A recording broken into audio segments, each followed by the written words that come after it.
Hi, I'm at a homeowner's house in Fairfax, Virginia, and when I originally spoke to the owner over the phone, he told me that he purchased the house as a quick sale, and that the roof came with no guarantee.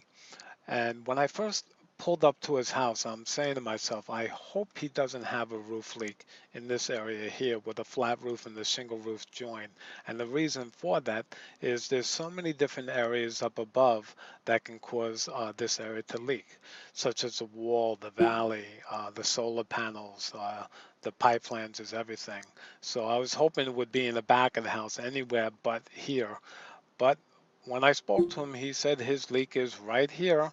And so I had him come outside through the sliding glass door, and I showed him different areas, starting with the flashing up against the wall. And when I showed him the flashing, they had nails penetrating through it. And when you have nails penetrating through the flashing, that will cause leakage. The flashing is shaped like an L, and part of that L-shaped flashing goes under the shingles, and it also goes in behind the siding, and that's called step flashing. And the key to installing step flashing correctly is to never have nails exposed in the middle of the flashing because that can cause leakage right away. If any one of those nails is loose, that will cause leakage right away. But if those nails are in there solid, it could take several years, sometimes many years, for it to leak when they become rusted. When they become rusted, they become porous, and that will cause leakage many years later. But either way, the flashing has to be replaced, and I let him know that. So after showing him this area, what needed to be done, I showed him the gutter. The gutter was tight up against the roof. In fact, it was so tight that the gutter was actually penetrating through the shingle. I told him what we need to do is cut the gutter back a little bit so that it's not touching the roof. And then once the gutter is cut back, then replace the damaged shingle. Then I brought him up to the valley. And I explained to him that when you do a valley, you never put nails near the center point of the valley, anywhere close to it, like within 10 inches or less, can cause problems. All right, so it should always be a minimum of 10 inches on both sides of the valley is where you should fasten the nails through the shingles. And when I lifted the shingles up, I showed him that there were nails in several different areas where they were actually fastened within 3 inches of the center point of the valley, and that's a problem.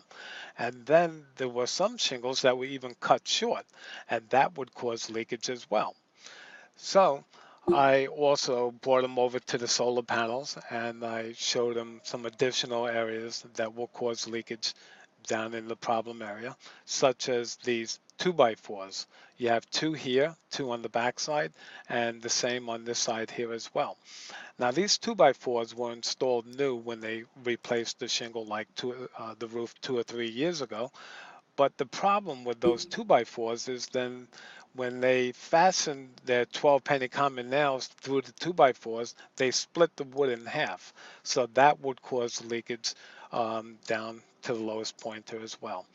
And these pipe flanges, they were the originals. And they were all rusted, and the rubber collars are completely deteriorated. And all they did was they just put caulking on top of the rubber collars here, and that again would cause leakage down below. And the homeowner came up with a very good question, and he asked me, now, if the valley's a problem, and the solar panels here are a problem, and the pipe flanges are a problem, how come it's not leaking directly below these areas, below the valley and the solar panels? And I said, there's a good explanation for that. It is leaking, but it's not showing any signs of leakage in the attic, and it won't show any signs of leakage anywhere in between. And the way that happens is that water travels between the shingles and the felt paper, just keeps on traveling and traveling until it finds a weak point, which is right here where he has the leak. So I told him in order to correct those problem areas that we have to repair the shingles on the valley, replace them, again, take care of the step flashing. And I asked him, what about these solar panels? Are they in use? And he said, no. And I said, oh, that's beautiful. I said, let's get rid of it. Remove the solar panels, get rid of these pipe flanges, take it off the roof, clean everything up nice and clean, put new felt paper on the wood, change the wood where the pipe flanges were, and then re-shingle it. So now we have a nice straight roof going right across, no penetrations, no worries, no problems of leakage. And um, other areas that I addressed to him was right here where the railing goes into the roof. They just had it nailed right in.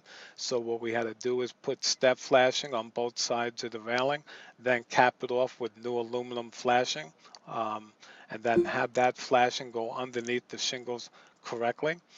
And at this point here, it was all tarred up and we had to replace the shingles. And once we took the shingles off, thank God that the flat roof was up high enough. So we replaced the shingles, adhered the shingles over the flat roof, and everything was good. And this water diverter, um, we got rid of that water diverter, and I thought it would be a good idea to put another water diverter on, but put it on correctly, because the way they did it was they stopped it right here, and they were allowing all the water to drain to this point to the railing, making matters worse over here.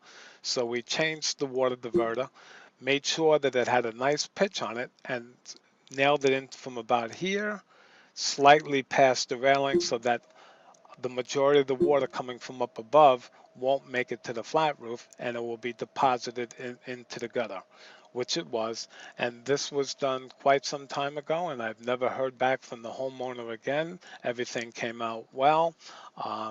Now, with the roof, he won't have to replace it for at least another 18, maybe 20 years from now, and he's all good to go, and no more roof leaks, and he doesn't have to worry about the possibility of mold happening sometime in the future because of leakage not being stopped correctly. For a free estimate, you could reach me at 703-303-8546, and my name's Ken Breezemeister from Roof.net, and we service all Northern Virginia. Have a great day.